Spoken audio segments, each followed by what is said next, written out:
हाँ जी, good evening सभी को।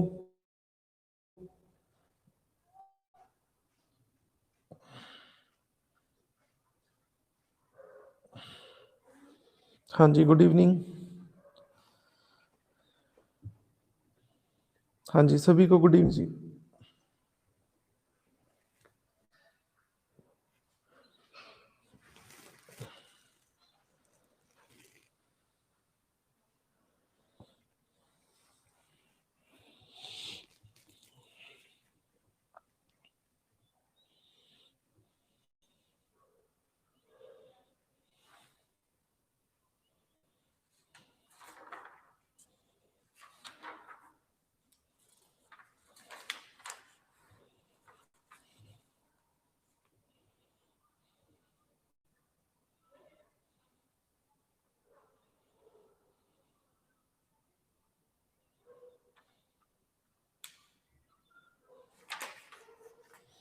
हाँ जी, सभी को गुड इवनिंग। सभी ने ज्वाइन कर लिया।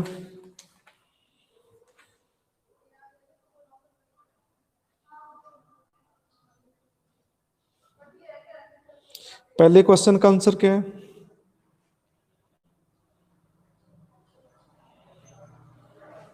डी। हाँ जी, मुस्कान का ये आ रहा है, हरमन का भी ये आ रहा है, और सुमनप्रीत की तो गुड इवनिंग है। हाँ जी, रचना गुड इवनिंग जी। हाँ जी, बोलो क्या आंसर है फर्स्ट क्वेश्चन का? हाँ जी, बोलो क्या आंसर है फर्स्ट क्वेश्चन का?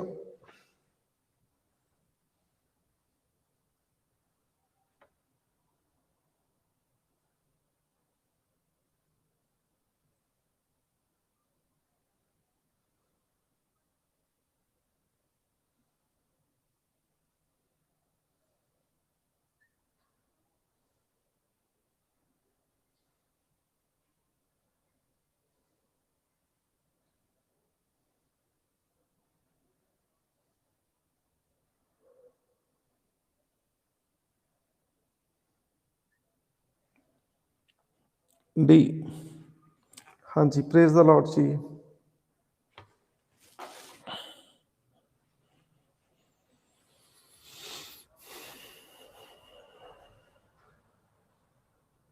चलो,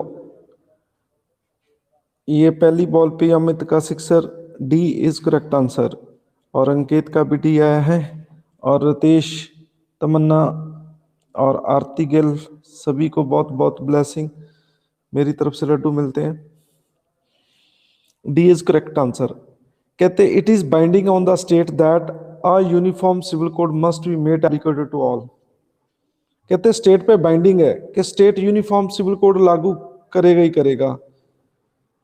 तो संविधान बने कितने साल हो गए, अभी तक तो लागू नहीं हुआ। जो बाइंडिंग था तो लागू क्यों नहीं हुआ? क्यों नहीं लागू हुआ बोलो?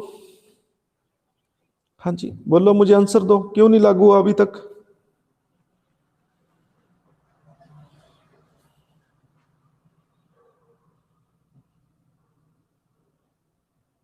नहीं, ये चीज नहीं है।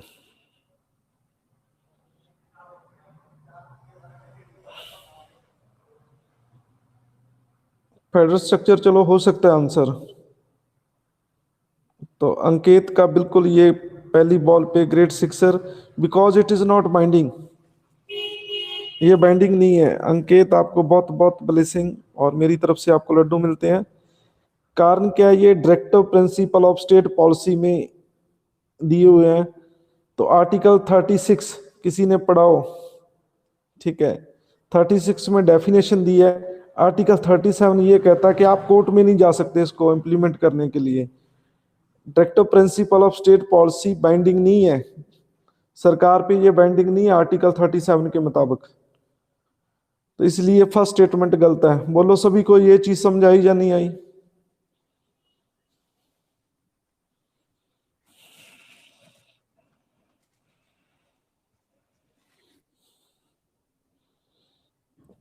Directive principle of state policy binding ही नहीं है, तो आप कैसे सोच लिया कि ये बाइंडिंग है स्टेट पे? दूसरी statement, provision regarding uniform civil code is contain in part 3 of the constitution, ये भी गलत है अभी। पार्ट 3 में तो फंडामेंटल राइट दिया हुआ है, तो ये किस पार्ट में है? 4 में, बिल्कुल सही है, तो ये 4th पार्ट में है। हाँ जी, now question number 2, directive principle of state policy direct the state for which of the following?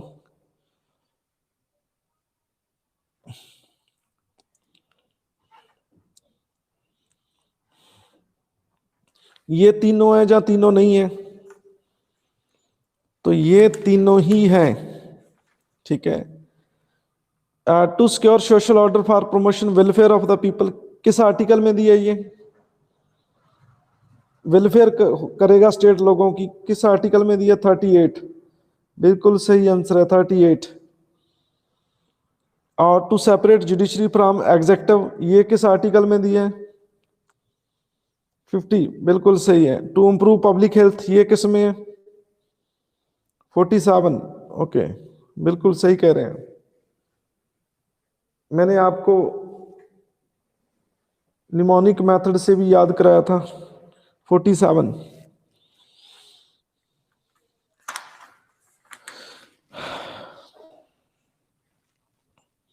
हाँ जी, आर्टिकल 3 देखिए, sorry, now move to question number 3। Directive principle of state policy are, कहते directives are in the nature of ideals of the states. Directives influence and shaping the policy of state, non-justiciable rights of the citizen।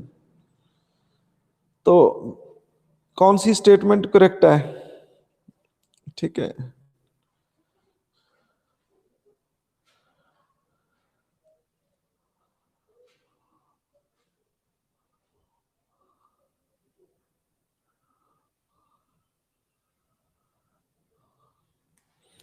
हाँ जी, कौन सी statement correct है? D,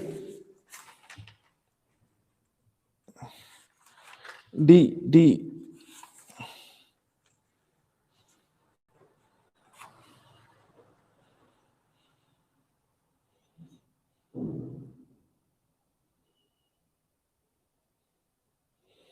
तो D is correct answer, D is correct answer.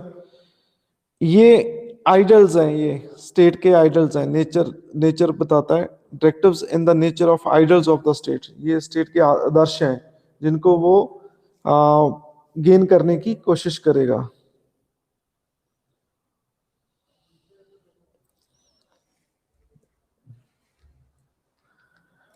हाँ जी, ज्योतिका आप क्या लिख रहे हो सर? मच्छर मार रहे हो? मरा नहीं, मारने की कोशिश थी, ठीक है। तो ये आर्टिकल 21 की वायलेशन कर रहे हैं आप, ठीक है। राइट टू प्राइवेसी, ठीक है। तो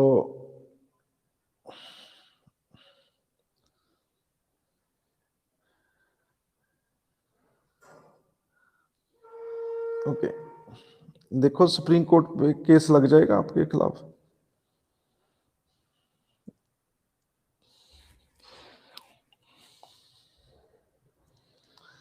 हाँ जी, तो ये सरकार की पॉलिसी को शेप करते हैं। मुझे एग्जांपल दीजिए कि कैसे सरकार की कैसे पॉलिसी शेप हुई, कोई एग्जांपल दीजिए, कोई पॉलिसी बताइए सरकार की, मोदी गवर्नमेंट की, मनमोहन गवर्नमेंट की, उन्होंने कोई पॉलिसी बनाई जिससे उनकी पॉलिसी जो चेंज हुई है, शेप, पॉलिसी को शेप करते हैं ये कैसे? तो ये पहली बॉल पे सिक्सर, मिड डे मील, बिल्कुल सही है। और इसके अलावा कोई और पॉलिसी? इसके अलावा कोई और पॉलिसी? मुझे दोबारा मिड डे मील नहीं, आंसर चाहिए। उज्जवल योजना, बिल्कुल सही है। एक और, बेटी बचाओ बेटी पढ़ाओ, बिल्कुल सही है। और इसके अलावा?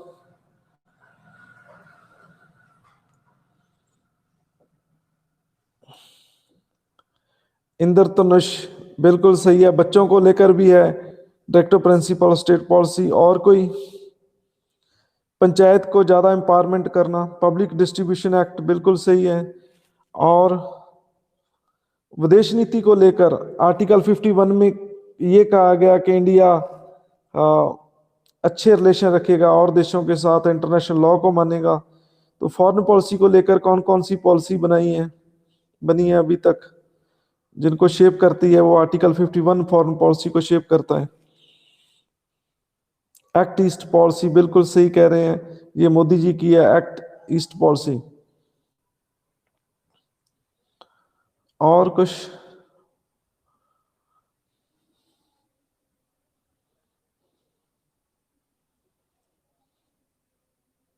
ठीक है जी, आत्म, ठीक, ये भी सही है रबिका। चलो आप समझ गए होंगे। तो सरकार की पॉलिसी तो चेंज होती है। और थर्ड है नॉन जस्टिसेबल है, ये राइट्स ऑफ द सिटीजन, हम इनको कोर्ट में नहीं जा सकते। तो ये किस आर्टिकल में लिखा है, अभी मैंने आपको बोला है, किस आर्टिकल में लिखा है ये? 37, बिल्कुल सही कह रहे हैं आप। 37 में लिखा है कि आप कोर्ट का दरवाजा नहीं खटखटा सकते। हाँ जी, now move to question number fourth. Fourth का आंसर बताएं क्या है?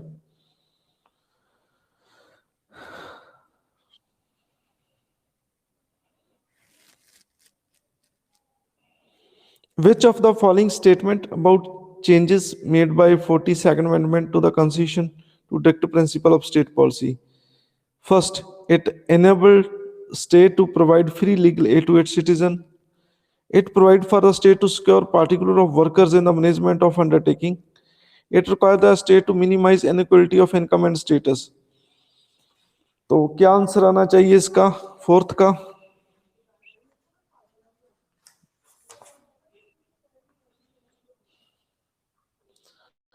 अभी तक अंकित, ए फॉर अंकित, तो ए का अंकित का ये आंसर, ज्योतिका, ये रबिका, आरती गिल, और ये रवीना शर्मा, और जोबन, प्रीत, तमन्ना, रबिका, सबका ये आंसर है, सबका ये गलत है। ठीक है, नहीं ये गलत नहीं, मजाक कर रहा हूँ, ये बिल्कुल सही है। ठीक है, आप सभी को बहुत बहुत ब्लेसिंग और मेरी तरफ से लड्डू मिलते हैं। कहते ये state free legal aid provide करता है सिटीजन को। तो ये चेंज लाई इंदिरा, चेंज लाई इंदिरा कौन? हमारी पार्टी के पहली वीमेन प्राइम मिनिस्टर। ठीक है, तो जब भी मैं हमारी पार्टी बोलूंगा तो आपने समझना है कि कांग्रेस पार्टी है। ठीक है, तो इंदिरा जी चेंज लाए, उन्होंने गरीब लोगों को, गरीब बच्चों को, औरतों को, वीमेन को, सभी वीमेन को, ठीक है, तो ह्यूमन ट्रैफिकिंग में फंसे हुए हैं, नलसा एक्ट भी बना है इस पे, उनको फ्री लीगल एड। ठीक है, आ,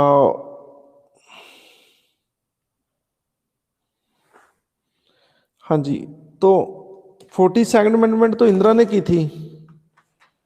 ठीक है,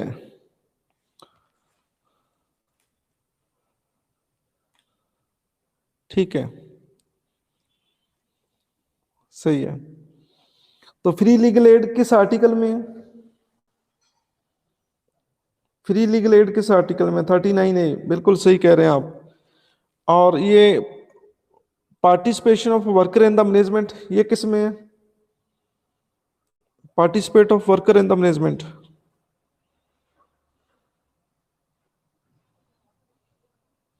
43 है, बिल्कुल सही कह रहे हैं आप। तो बहुत गूगल बाबा बन के मुझे बहुत खुशी हो रही है। ठीक है, आप ऐसे 4 सिक्सर लगाएंगे तो वर्ल्ड कप हम जीत के ही हटेंगे। ठीक है,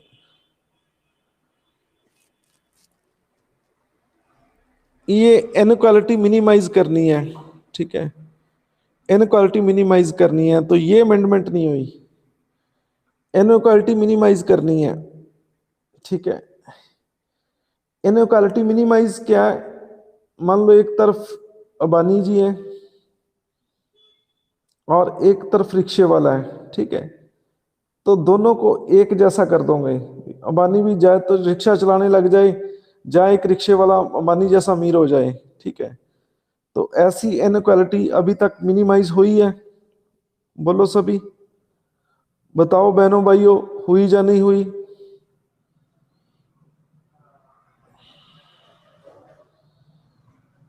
तो ये किस आर्टिकल में है? किस आर्टिकल में है कि ये इनक्वालिटी को मिनिमाइज करेगा स्टेट?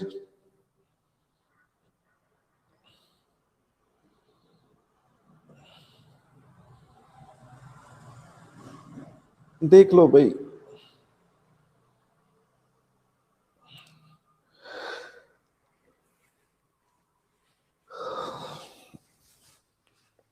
देख लो अच्छी तरह, बेरेक्ट में देखो,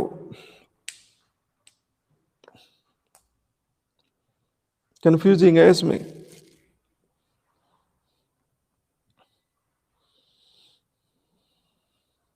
देख लो भाई, बार बार स्टेटमेंट चेंज कर रहे हो आप।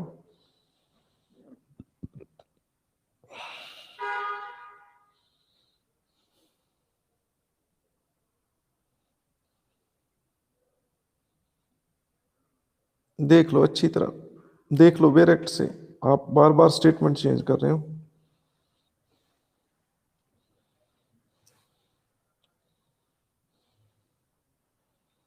वो तो मुझे पता है,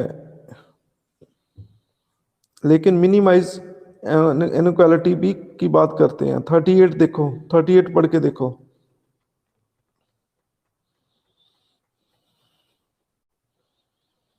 38 पढ़ के देखो।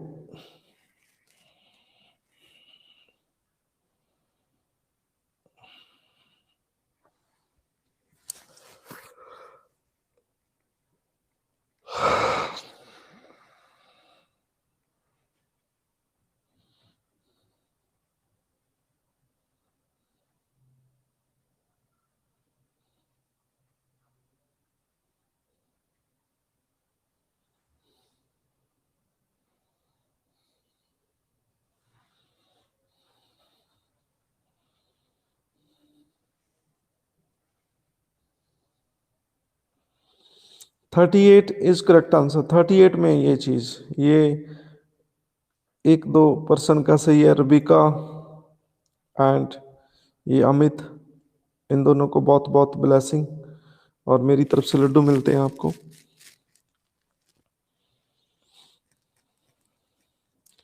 हाँ जी, तो क्वेश्चन नंबर 5 बोले, 5 का आंसर क्या है? 5,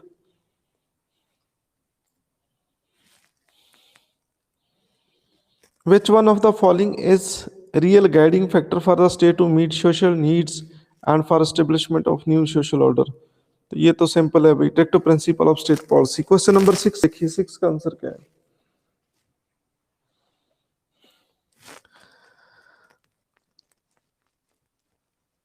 विच one of the following is not direct principle of state policy?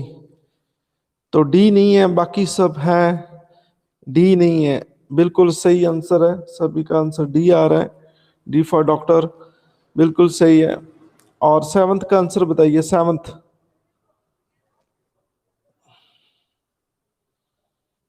7th, 7th assertion reasoning है ये बोलो कितने बच्चों को ये असर्शन एंड रीजनिंग आता है? देखो, ये असर्शन रीजनिंग आता है, फिर तो मैं बताऊं नहीं, मैं इसके बारे में बता देता हूं आपको 5 मिनट। ठीक है, असर्शन रीजनिंग, क्योंकि ये चीज आपको सी सेट में भी काम देगी। If you want to no,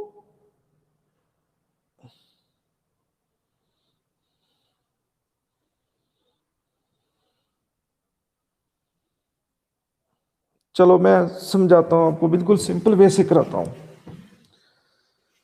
ठीक है, आप समझ जाएंगे। चलो इसको छोड़ो, हम पहले असर्शन रीजनिंग करते हैं।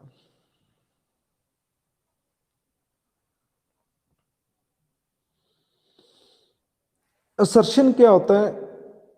एक फैक्ट होता है, मतलब जिसे हम दावा कहते हैं, दावा कहते हैं पंजाबी हिंदी में, दावा कहते हैं, क्लेम कहते हैं, असर्शन। ठीक है, असर्शन क्या होता है? कोई तथ्य होता है, तथ्य, कोई फैक्ट। ठीक है, जो कोई व्यक्ति असर्ट करता है। असर्ट क्या करता है? मतलब किसी पे बल देता है, किसी चीज पे। मैं आपको एक डायलॉग सुनाता हूं, भाइयों बहनों, हम काला धन स्विस बैंक से लाएंगे और हर एक भारतीय नागरिक के हर एक के अकाउंट में 10-10 लाख रुपए जमा हो जाएगा। ये हम सिर्फ 2 मंथ में कर देंगे। तो ये क्या है? असर्शन है। बोलो असर्शन समझाया जा नहीं है?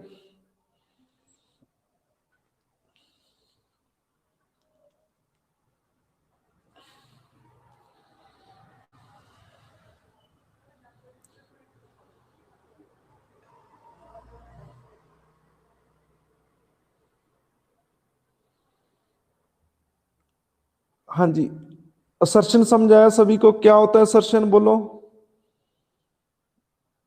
हाँ जी बोलो, क्या होता है असर्शन?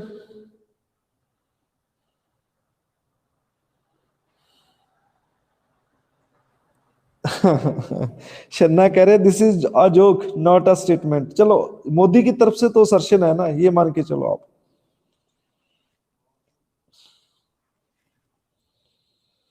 और फिर रीजन क्या होता है? उसका रीजन दिया जाता है, रीजन कि ये चीज क्यों है। ठीक है, रीजन दिया जाता है कि ये चीज क्यों है। चलो, हम ये मोदी की बात भूल जाएं, हम ये देखते हैं। मैं कहूं कि मैं मोटा हो रहा हूं, ठीक है, मैं I am getting fat, I am getting fat, मैं मोटा हो रहा हूं। हाँ जी, रीजन इसका देते हैं कि मैं ज्यादा खाता हूं, आई ईट टू मच, आई ईट टू मच, मैं ज्यादा खाता हूं। तो ये दोनों ट्रू है। हाँ जी, तो बोथ आर करेक्ट। तो जो जो पहला आंसर इसका ए होता है, वो होता है कि दोनों सही है, दोनों सही है, और इसकी करेक्ट एक्सप्लेनेशन करता है। मतलब जो रीजन है वो सही बात, सही फैक्ट बताता है, इसको एक्सप्लेन करता है। तो इसका आंसर ऑलवेज ए आता है, इसका आंसर ऑलवेज ए आएगा। ठीक है, दोनों सही है, तो दोनों सही है, और दूसरा जो रीजन है वो, जो असर्शन है उनको एक्सप्लेन करता है कि उसका रीजन बनता है। जिसका रीजन बन गया तो ए आंसर आएगा। बोलो ये चीज समझाई? बोलो सबको ये चीज समझाई? ठीक है, तो दूसरा क्या होता है कि दोनों सही हैं, दोनों सही हैं, बट दूसरा इसकी एक्सप्लेनेशन नहीं करता, फिर बी आंसर आता है, बी। ठीक है, कैसे? मैं मोटा हो रहा हूं, आई एम गेटिंग फैट। ठीक है, तो मैं बच्चों को पढ़ाता हूं। ठीक है, ये दोनों फैक्ट सही है। बोलो ये दोनों फैक्ट सही है। देखो, मैं मोटा भी हो रहा हूं और बच्चों को मैं पढ़ा भी रहा हूं, तो दोनों फैक्ट सही है ये। लेकिन मैं बच्चों मैं मोटा हो रहा हूं, बच्चों को पढ़ाने से तो नहीं मोटा हो रहा हूं मैं।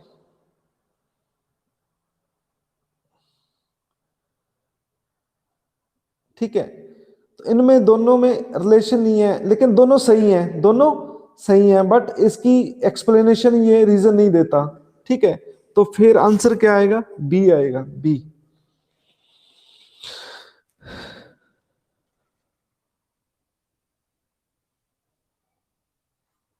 हाँ जी, क्लियर है? सी कब आएगा? ठीक है, जब पहला ट्रू है और दूसरा फॉल्स है, तो फिर सी आंसर आएगा। मैं मोटा हो रहा हूं, ये तो सही है। ठीक है, हाँ जी, तो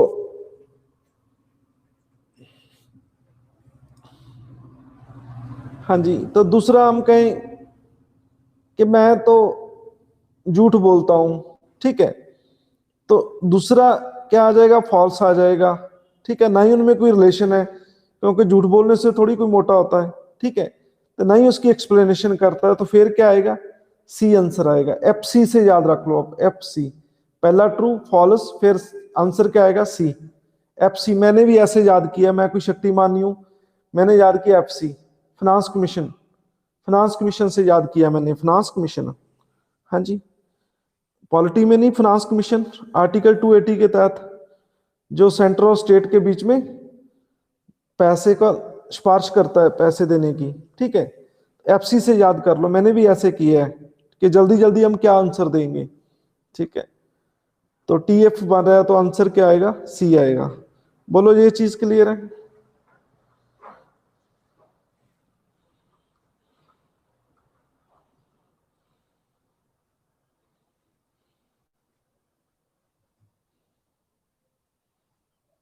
ठीक है। और दूसरा क्या है, डी कब आता है, जब ए फॉल्स हो, ठीक है। तो मान लो ये में लिखा है कि मैं हर रोज जलंधर आता हूं, ठीक है। तो ये क्या है, फॉल्स है, ठीक है। आपने अपनी सिचुएशन में नहीं जाना, ठीक है। जो आपको जीके का कंटेंट दिया जाएगा, जो जो एक्चुअल में है, जो director principle of state policy में एक्चुअल में जो चीज है, उसके हिसाब से दिमाग लाना है, अपने पे नहीं लगाना। मैं तो ये तो आपको सिर्फ एग्जांपल दे रहा हूं कि आपको समझा जाए। मैं हर रोज जलंधर आता हूं, तो ये फैक्ट गलत है, तो पहला क्या हो गया, फॉल्स हो गया, ठीक है। तो दूसरी बात कि मैं पॉलिटी टीच करता हूं, तो दूसरा क्या हो गया, ट्रू हो गया, ठीक है। तो फिर क्या आएगा, डी आंसर आएगा। पहला फॉल्स है और दूसरा ट्रू है, तो ये याद कर लो टी डी से, T D, F C T D, ठीक है। एफ सी और टी डी, ठीक है।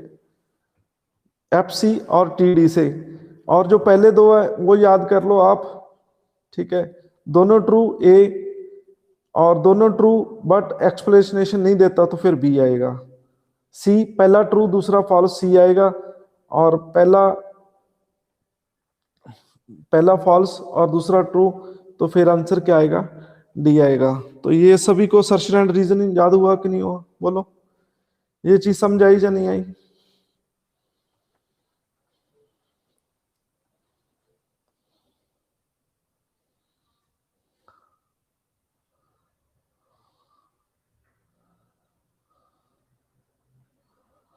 चलो, जिनको समझ आई है, जिनको नहीं आई वो उनको बता देना, ठीक है। नहीं फिर आई तो कोई बात नहीं, हम फिर समझा देंगे एक दिन, ठीक है।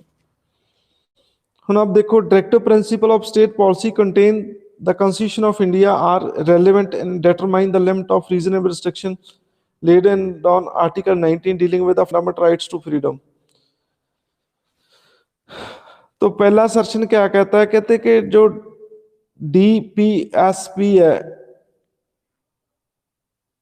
ये रेलेवेंट है, ये रिस्ट्रिक्शन लगाता है आर्टिकल 19 पे, fundamental rights to freedom, freedom की आज़ादी को लेकर कुछ रिस्ट्रिक्शन लगाता है ये। The fundamental rights in the part 3 of the constitution have superseded by the directive principle. Superseded क्या होता है, किसी की जगह लेना, किसी की जगह लेना, ठीक है। तो कहते हैं कि जो फंडामेंटल राइट्स है उसने जगह ले ली, इसलिए वो फ्रीडम टू रिस्ट्रिक्शन पे चेक लगाता है, ठीक है। हाँ जी, तो इसका आंसर क्या आ सकता है?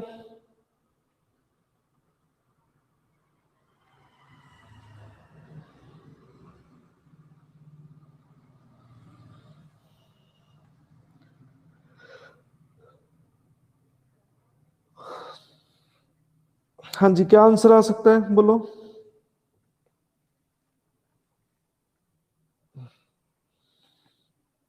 ए। देखो, ऐसा कुछ करने के लिए, असर्शन रीजनिंग को हल करने के लिए पहले आपने देखने हैं कि दोनों ट्रू है या फॉल्स है, ठीक है। ये चीज चेक करनी है आपने, ठीक है। हुन पहला क्या कहता है सर्शन में, कि कहते हैं कि जो राजनीति के निर्देशक सिद्धांत संविधान में दिए हुए हैं, कहते हैं ये आर्टिकल 19 पे कुछ प्रतिबंध लगाते हैं। तो लगाते हैं या नहीं लगाते, आप देखो।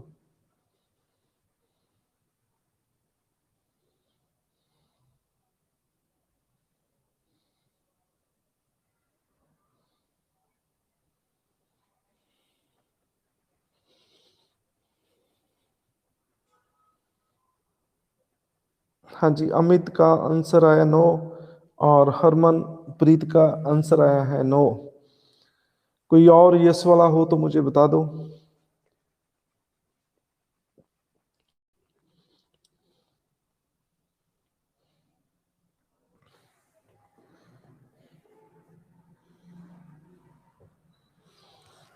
चलो, सारा का आंसर है यस। सारा बताएं आप, कैसे यस है और है भी यस है भी यस है।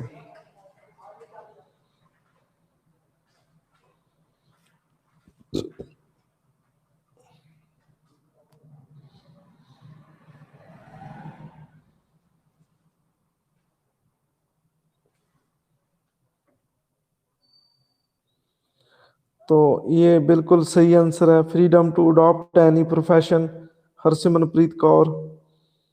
ठीक है, ये बिल्कुल सही कह रहे हैं आप, ग्रेट सिक्सर।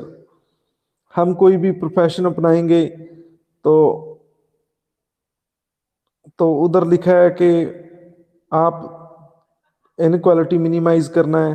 ठीक है, आप कोई प्रोफेशन, जियो भी एक प्रोफेशन है। ठीक है, रिलायंस के पंप भी एक प्रोफेशन है, बिजनेस है वो। ठीक है, तो एक तरफ स्टेट इनक्वालिटी मिनिमाइज की बात करता है, एक पास से आप कह रहे हैं आप कोई बिजनेस कर सकते हैं। चलो, राइट टू प्रॉपर्टी तो खत्म हो गया। ठीक है, तो ये बिल्कुल सही है, असर्शन बिल्कुल सही है। अब आ जाओ रीजन। रीजन क्या कारण है इसका?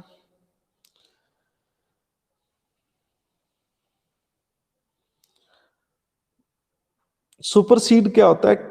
किसी को रिप्लेस कर देना, किसी की जगह ले लेना।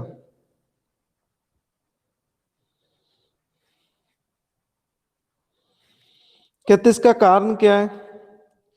कहते जो संविधान के पार्ट 3 में फंडामेंटल राइट दिए गए हैं, उनकी जगह directive principle of state policy ने ले ली है। मतलब directive principle of state policy ज्यादा शक्तिमान हो गए हैं, उन्होंने फंडामेंटल को रिप्लेस कर दिया, सुपरसीड कर दिया, उनकी जगह ले ली है। तो ये चीज सही है।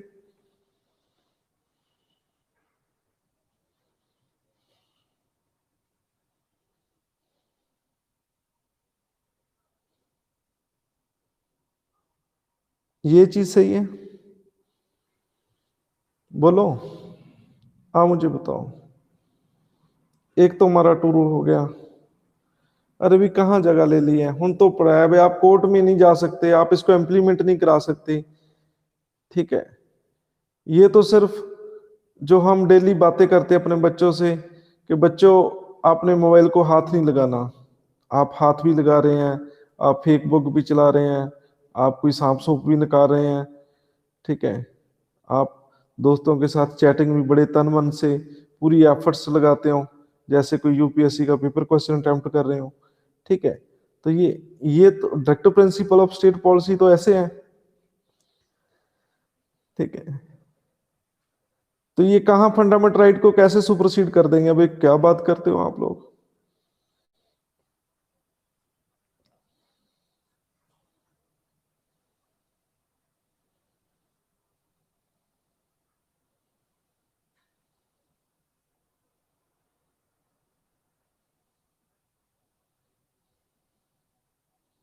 अरे भाई, डायरेक्टिव प्रिंसिपल स्टेट पॉलिसी तो सिर्फ इंस्ट्रक्शन है, मानना या ना मानना लोगों की और स्टेट की मर्जी है।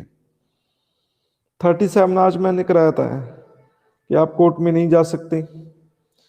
कोर्ट में नहीं जा सकते तो how can they supersede the fundamental right? आप सोच के देखो। हाँ जी, बोलो।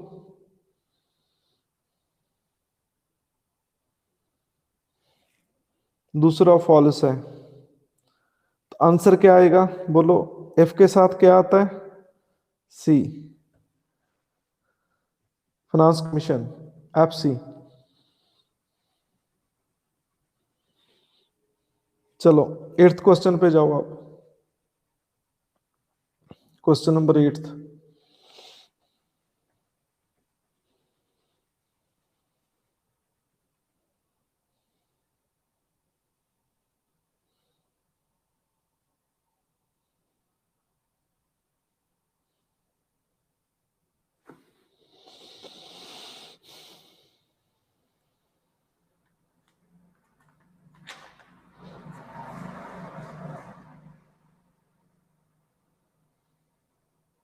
ए बिल्कुल आंसर है, बी कैसे नहीं हो सकता, बाइंडिंग ऑन द स्टेट, कोई बाइंडिंग नहीं है।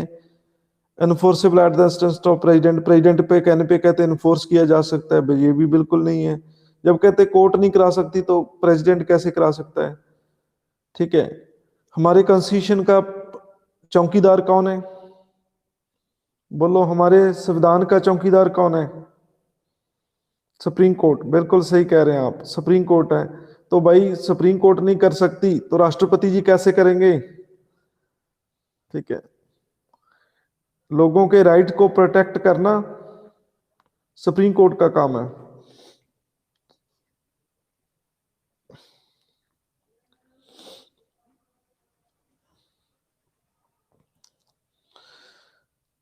और डी कहते सुपीरियर है फंडामेंटल राइट, ये तो बिल्कुल भी नहीं हो सकता। ठीक है। फंडामेंटल राइट से कैसे सुपीरियर हो सकते हैं? ठीक है, ये नहीं हो सकता। नाइन्थ का आंसर क्या आएगा?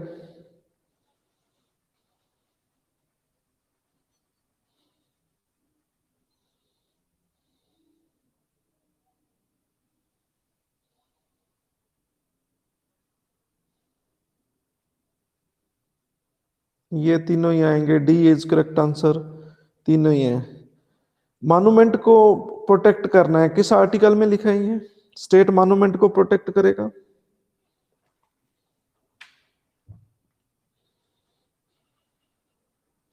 49, मुस्कान का ग्रेट सिक्सर बाय मुस्कान अहमद रबिका, सभी का सारा, सभी हरसिमरन, सभी को बहुत बहुत ब्लेसिंग, और मेरी तरफ से लड्डू मिलते हैं आप सभी को। बिल्कुल सही जवाब है आपका। ताजमहल वाइट मार्बल का बना हुआ है, तो वो येलो हो गया था वो। मथुरा में रिफाइनरी है एक, उसकी वजह से। सुप्रीम कोर्ट ने क्या कहा? ठीक है, सुप्रीम कोर्ट ने क्या कहा भाई? कहते जे आप इनकी प्रोटेक्शन नहीं कर सकते तो आप इसे गिरा दो भाई, आप इसे तोड़ दो। ठीक है। उन्होंने यूपी के चीफ सेक्रेटरी को बुलाया और सेंटर से बंदे बुलाए। ठीक है। और सुप्रीम कोर्ट कहते हैं कि आपको टाइम देते हैं, आप इसकी प्रोटेक्शन करो, अदरवाइज हमसे बुरा कोई नहीं है। ठीक है। तो सुप्रीम कोर्ट के जज के सामने कोई भी हो, चाहे वो आईएएस हो चाहे वो आईपीएस हो, ठीक है, तो थोड़ा थोड़ा अच्छा फील नहीं करता, मतलब थोड़ा टेंशन जी हो ही जाती है उन्हें कोई थोड़ी बहुत ही। ठीक है। तो बाकी वो कोई सोफा नहीं लगाते, सबसे बड़ी बात ये है। वो कहते हैं कि खड़े हो जाओ अब यहाँ पे। ठीक है, वो सामने खड़े हो जाते हैं, हाथ बांध कर खड़े हो जाते हैं। ठीक है।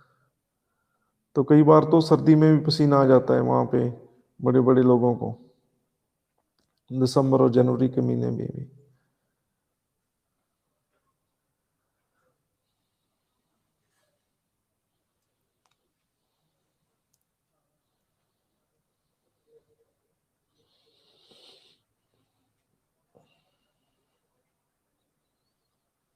हाँ जी, 10th का आंसर क्या है?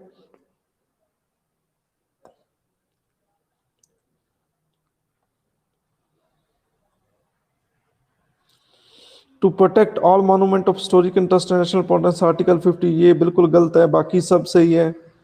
पंचायत को ऑर्गेनाइज करेंगे, बापूजी चाहते थे 40, और वर्कर की कंडीशन अच्छी, और maternity relief article 42। Human condition अच्छी होनी चाहिए, जहाँ लोग काम करते हैं वहाँ पे एसी उसी पंखे पंखे ट्यूबलाइट सब अच्छी तरह चलना चाहिए, और बहनों को मैटरनिटी रिलीफ मिलना चाहिए। ठीक है। मैटरनिटी रिलीफ क्या होता है? जब वो प्रेग्नेंट होती हैं तो उनको सरकार हेल्प करे कुछ ना कुछ। ठीक है। पंजाब में भी एक स्कीम चल रही है, माता कौशल्या स्कीम। ठीक है, उसमें पता नहीं 700 के 800 रुपए दिया जाता है, कुछ बर्तन भी दिए जाते हैं। ठीक है। तो जे डिलीवरी गवर्नमेंट हॉस्पिटल में होती है तो ठीक है, प्राइवेट में होगी तो वो 10-15 हजार लेते हैं, देते दूते कुछ नहीं है वो। ठीक है। तो 47 में to secure improvement of public health and prohibition of intoxicating drinks of drugs which injurious to health, ये भी बापू का सपना था कि कोई शराब नहीं पिएगा, कोई नशा नहीं करेगा। ठीक है। तो ये बापूवादी हैं कुछ director principle of state policy. तो इसका D is correct answer. 11th का आंसर क्या है?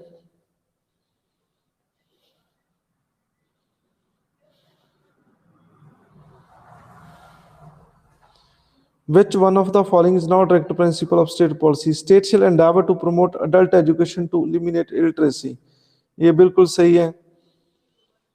तो स्टेट ऐसा नहीं करेगा कि जो अडल्ट, ठीक है, बूढ़ों को पढ़ाना, ठीक है, ये ऐसा कुछ नहीं है। ठीक है, स्टेट ऐसा कुछ नहीं करेगा, ये नहीं है। C is correct answer. 12th का क्या आंसर है?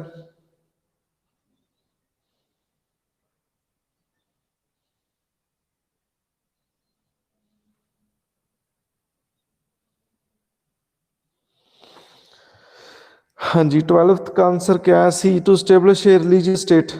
तो ये तो बिल्कुल भी नहीं हो सकता। ठीक है, सी इज करेक्ट आंसर। 13 का क्या आंसर है?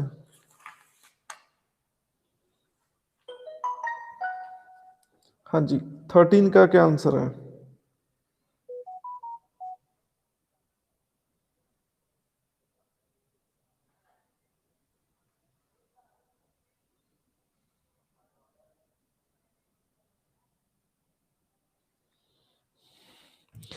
Directive principle of state policy are not enforceable by any court. कहते कोर्ट द्वारा इसे लागू नहीं किया जा सकता। Directive principle are more less fundamental in the government of country.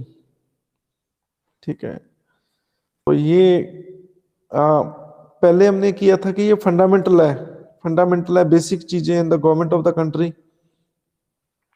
ठीक है। तो क्या आंसर आ सकता है 13 का, देखें आप।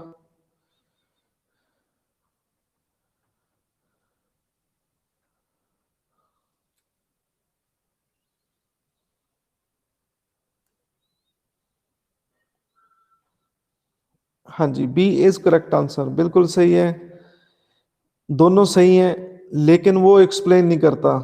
ठीक है, कि ये कोर्ट में इन्फोर्स नहीं होते, उसका रीजन नहीं है ये, बट दोनों सही है। B is correct answer. ठीक है।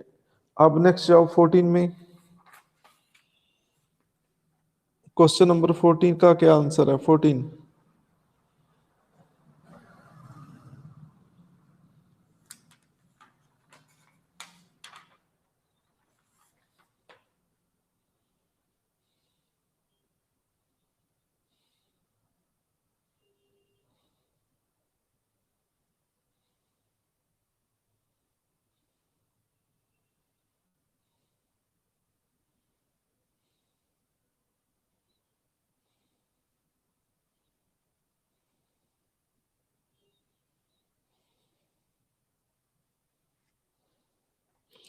ए primacy is given to all directive principle contained in the part 4 of the constitution over the fundamental right।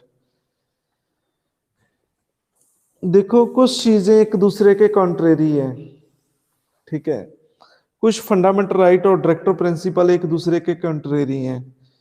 तो कहते हैं सभी डायरेक्टिव प्रिंसिपल को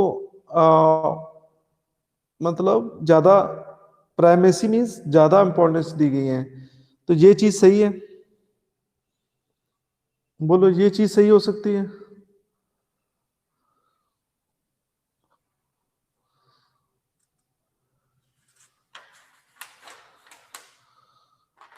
मेरे हिसाब से तो क्वेश्चन नंबर 14 यही है। अच्छा, आपके 25 क्वेश्चन है?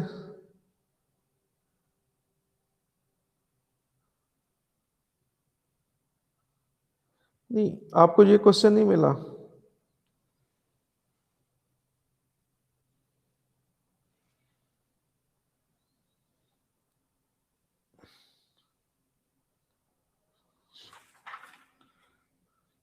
चलो मैं देखता हूँ, एक सेकंड।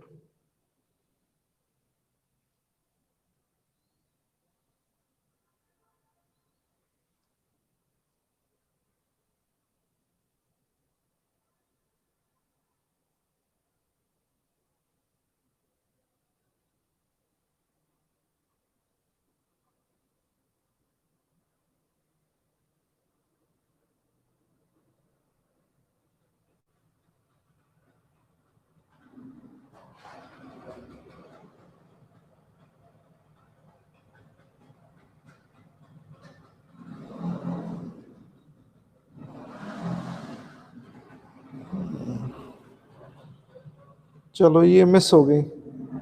चलो 25 देखो फिर। चलो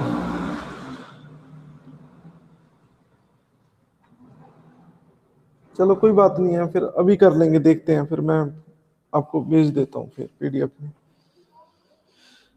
Any individual affected due to the violation of any directive principle of state policy can't move the court. Directive principle are not justiciable। तो इसका ए आंसर आएगा 25 का। A answer is correct answer, बिल्कुल सही कह रहे हैं। ठीक है, तो ये बिल्कुल एक्सप्लेन करता है कि इनकी वायलेशन पे कोई व्यक्ति कोर्ट नहीं जा सकता क्योंकि ये नॉन जस्टिसेबल है। तो ए आंसर आ गया। 26 देखें।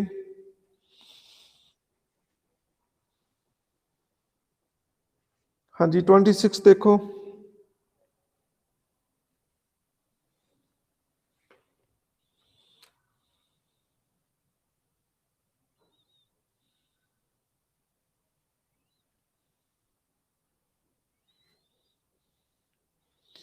ट्वेंटी सिक्स का डी आंसर है। Director principle can not get priority. कहते हैं डायरेक्टर प्रिंसिपल प्रायोरिटी नहीं ले सकते, ऐसा कुछ नहीं है।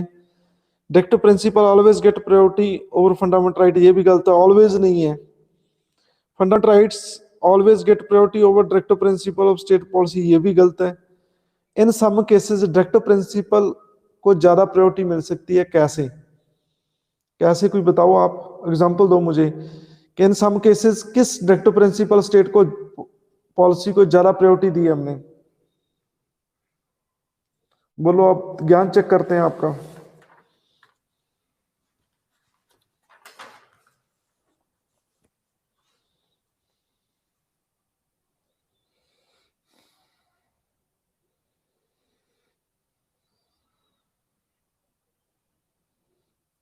पीछे हमने चर्चा कर तो ली। 39 बी एंड सी, बिल्कुल सही कह रहे हैं अंकित जी। बी एंड सी क्या है? बी एंड सी में वो लिखो कमेंट्स में, मैं आपको दूसरे क्वेश्चन भेजता हूं अभी।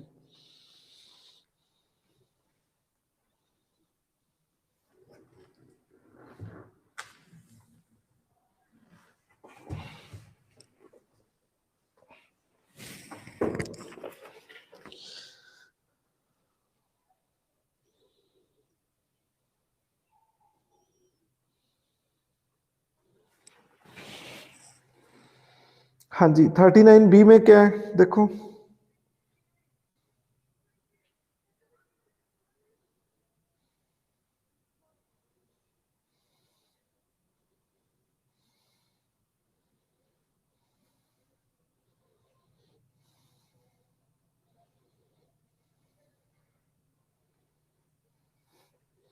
थर्टी नाइन सी बिल्कुल सही कह रहे हैं अंकित। सी फॉर कंसंट्रेशन, ठीक है, और बी फॉर डिस्ट्रीब्यूशन, बिल्कुल सही है, दोनों सही है।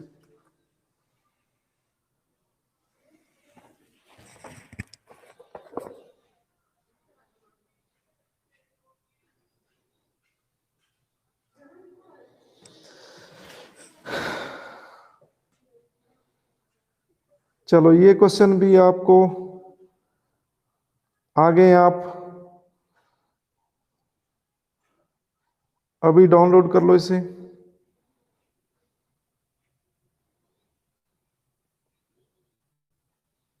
चलो ये क्वेश्चन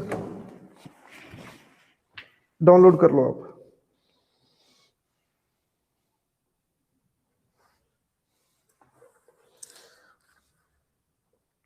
हाँ जी, और ये क्वेश्चन नंबर 27 देखें।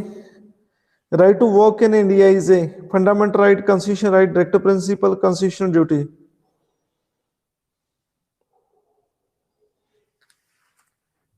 B, B is correct answer. 28 का आंसर देखें। 28,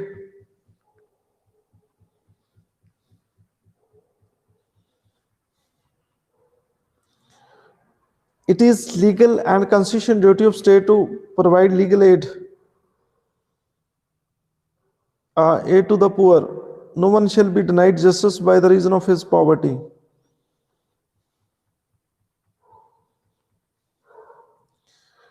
तो ये सही है कि गलत है? ए, 28 का ए दोनों सही है, और ये एक्सप्लेनेशन भी सही देता है, बिल्कुल सही बात है। कैसे लीगल ड्यूटी है उनकी, कोई बता सकता है? कैसे स्टेट की लीगल ड्यूटी है? कोई बता सकता है कैसे उसकी लीगल ड्यूटी है? कॉन्स्टिट्यूशन ड्यूटी मतलब कॉन्स्टिट्यूशन में लिखा गया है, चाहे डायरेक्टिव प्रिंसिपल स्टेट पॉलिसी में हो। लीगल ड्यूटी उसकी कैसे है, लॉ वाले बच्चे बताएंगे, लॉ वाले बच्चे बताएंगे लीगल ड्यूटी कैसे है स्टेट की।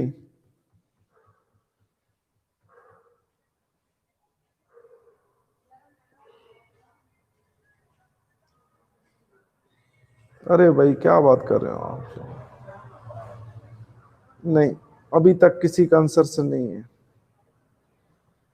प्रेम्बल कहता है जस्टिस, लीगल ड्यूटी कैसे है स्टेट की, मैं ये पूछता हूं। ये तो चलो कॉन्स्टिट्यूशन ड्यूटी होगी स्टेट की, लीगल ड्यूटी कैसे है?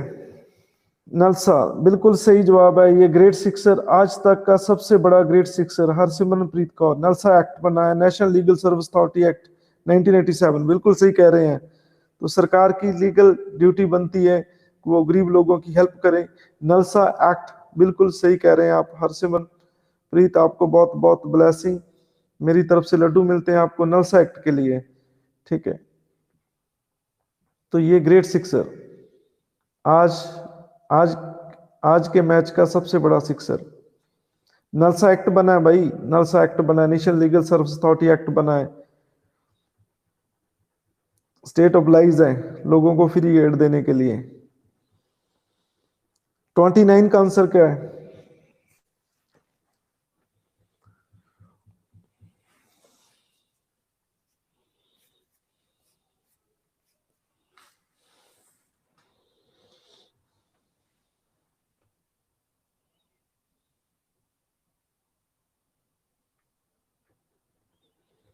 C is correct answer. 30 का आंसर क्या है? 30 का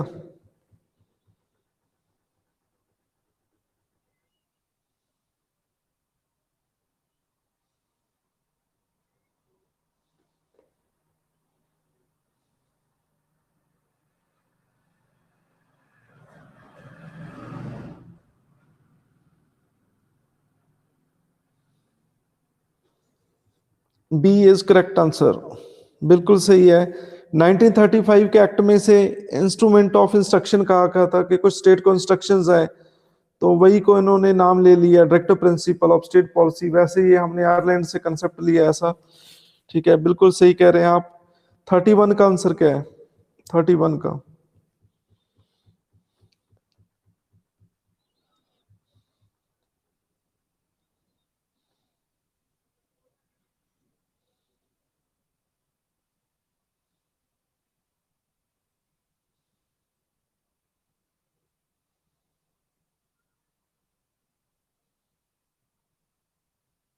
उन्होंने नॉट पूछा भाई, केड़ा सही नहीं है।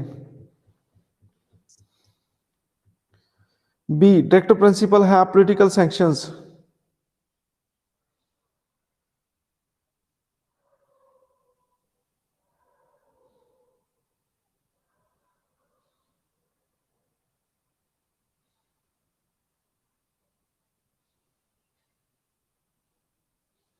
हाँ जी, क्या आंसर आएगा? बी इज करेक्ट आंसर, बिल्कुल बिल्कुल सही कह रहे हैं आप, ठीक है। बी है पॉलिटिकल सैंक्शन की बात यहाँ कोई नहीं होती, ठीक है। तो इनको पॉलिटिकल कोई मंजूरी हो, सैंक्शन हो डायरेक्टिव प्रिंसिपल को, ऐसा कुछ नहीं है। 32 का आंसर क्या है?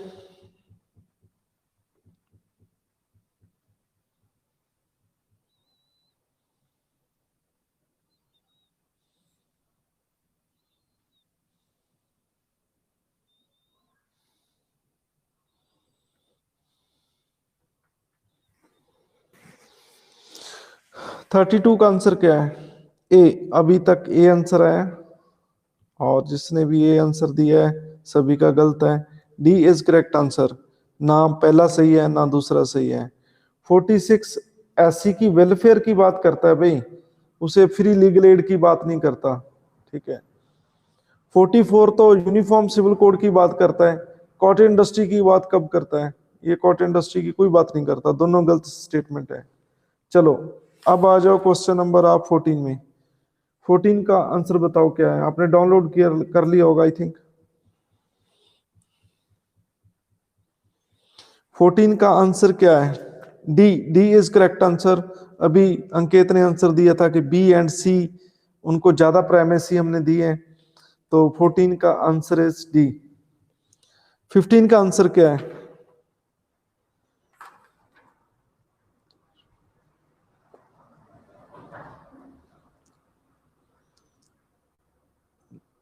Which one of the following directive principle was not originally provided for in the Constitution of India? B, free legal aid हमने बाद ऐड किया है, अभी हम बात करके हटे हैं। ठीक है, बिल्कुल सही कह रहे हैं आप। नलसा एक्ट बाद में बनता है, इंदिरा गांधी ने पहले ऐड कर दिया था 39 नहीं। ठीक है, 16 का आंसर क्या है?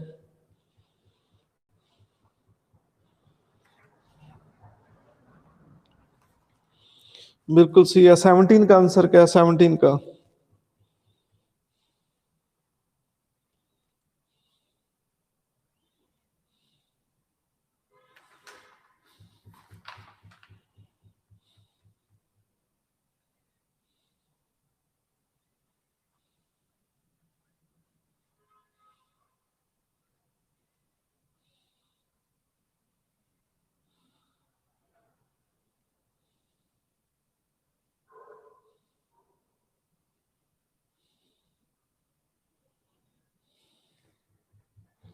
बी इज करेक्ट आंसर, दोनों सही हैं, पर वो एक्सप्लेनेशन नहीं देता। सेकुलर और कैटल ब्रीडिंग का कोई धर्म के साथ, रिलीजन के साथ कोई लेना देना नहीं है।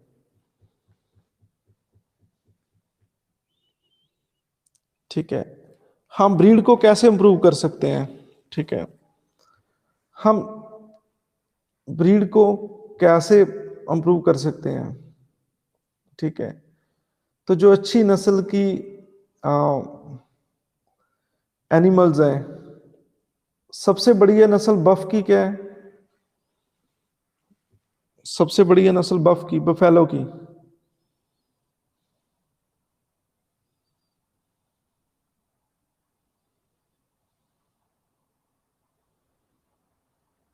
मुरा, दीक्षा का बिल्कुल सही आंसर है। और दीक्षा, सारा, आप सभी को बहुत बहुत ब्लेसिंग। और मुरा का एक बच्चा है, मेल बफ। ठीक है, और 5 करोड़ का बिका है, उसका नाम युवराज है। आप नेट पे सर्च करके देखना, 5 करोड़, 5 करोड़। अरे भाई, एनिमल इतने महंगे नहीं होते, आप देखो 5 करोड़। ठीक है, 5 करोड़ का युवराज, आप नेट पे वीडियो देख सकते हैं उनकी, युवराज की। और मुरा नस्ल की हम क्लोनिंग भी कर रहे हैं, क्लोनिंग भी कर रहे हैं। वो उस रिसर्च इंस्टीट्यूट का नाम बताएं, उस रिसर्च इंस्टीट्यूट का नाम बताएं जो ये क्लोनिंग कर रहा है। देखते हैं आपका ज्ञान कितना कच्चा है।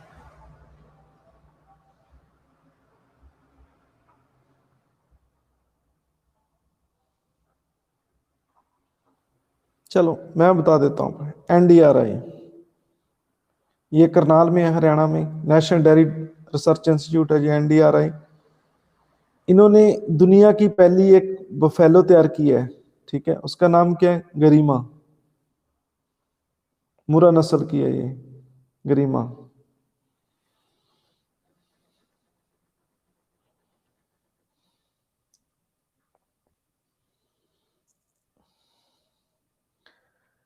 हाँ जी, काऊ की सबसे बड़ी नस्ल कौन सी है? बहुत ही बढ़िया नस्ल काऊ की।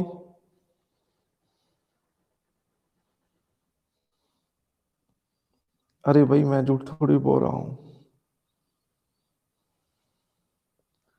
हाँ जी, काऊ की सबसे बढ़िया नस्ल क्या है?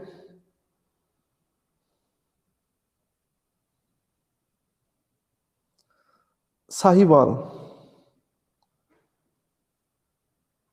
अरे भाई, ये तो जर्सी जुर्सी, ये तो अमेरिकन है, ये तो एसी के बिना दूध नहीं देती।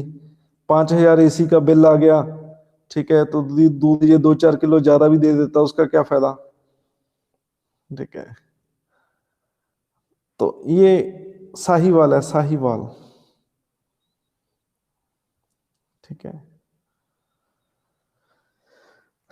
साहिवाल पाकिस्तान का एक डिस्ट्रिक्ट है, वहां की है। ठीक है, ये साहिवाल, ठीक है। तो ये directive principle of state policy में ये कहा गया है कि भाई ये जितनी भी ब्रीड्स हैं, अच्छी ब्रीड्स हैं, उनको उनमें इम्प्रूव करेगा स्टेट, ये स्टेट की ड्यूटी है। किस आर्टिकल में लिखा है ये? बोलो किस आर्टिकल में ये बात की गई है? 48, बिल्कुल सही कह रहे हैं आप, 48। चलो 18 का आंसर क्या है? 18 का आंसर क्या है?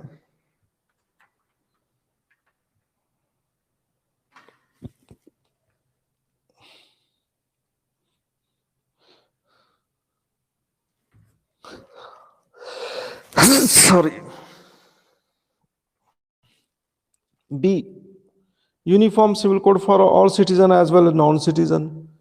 अरे भाई क्या बात कर रहे हो, non citizen uniform code citizen के लिए, नॉन सिटीजन के थोड़ी लिए है। हम पाकिस्तान वालों पे थोड़ी लागू करेंगे हम अपना लॉ कोई। ठीक है, बी इज करेक्ट आंसर।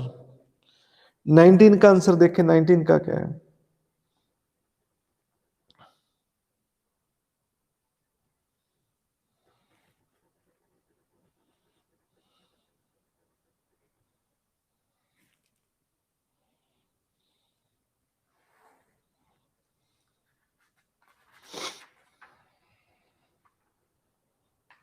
हाँ जी, तो ये ग्रैनविले ऑस्टन ने कहा है कि जो डीपीएसपी है ये संविधान की एक अंतरात्मा है।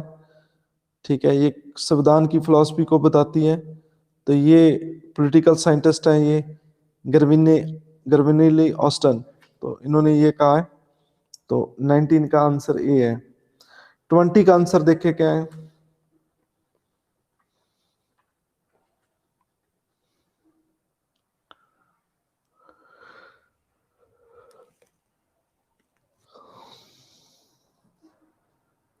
20 का बी इज करेक्ट आंसर। किस आर्टिकल में स्टेट की ड्यूटी है कि वो फॉरेन पॉलिसी, ठीक है, कि वो पीस सिक्योरिटी बना के रखेगा? 51, बिल्कुल सही कह रहे हैं आप कि आपने पड़ोसी देशों से अच्छे संबंध रखने हैं, आपने, ठीक है, आपने शांति बनाई रखनी है, ठीक है, आपने इंटरनेशनल लॉ को मानना है। तो ये सब आर्टिकल 51 में है। 20 का क्या आंसर है? 21 का, 21 का।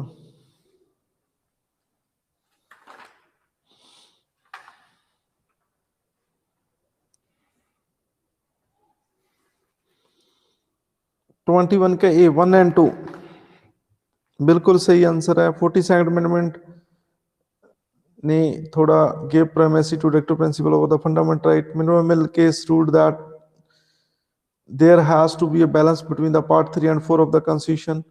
तो ये बिल्कुल सही है, 1 एंड 2 बिल्कुल सही है। 22 का आंसर क्या है? 22 का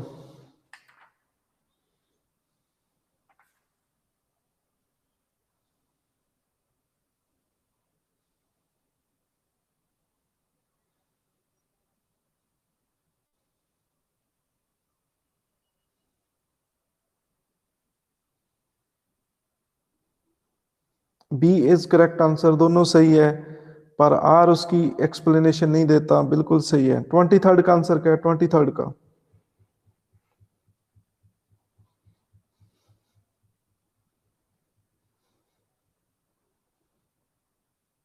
हाँ जी, 23rd का आंसर क्या है?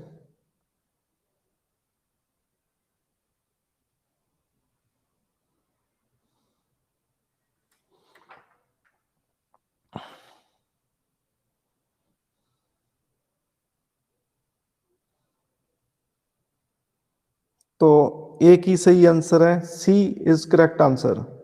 C is correct answer. 24th का क्या आंसर है?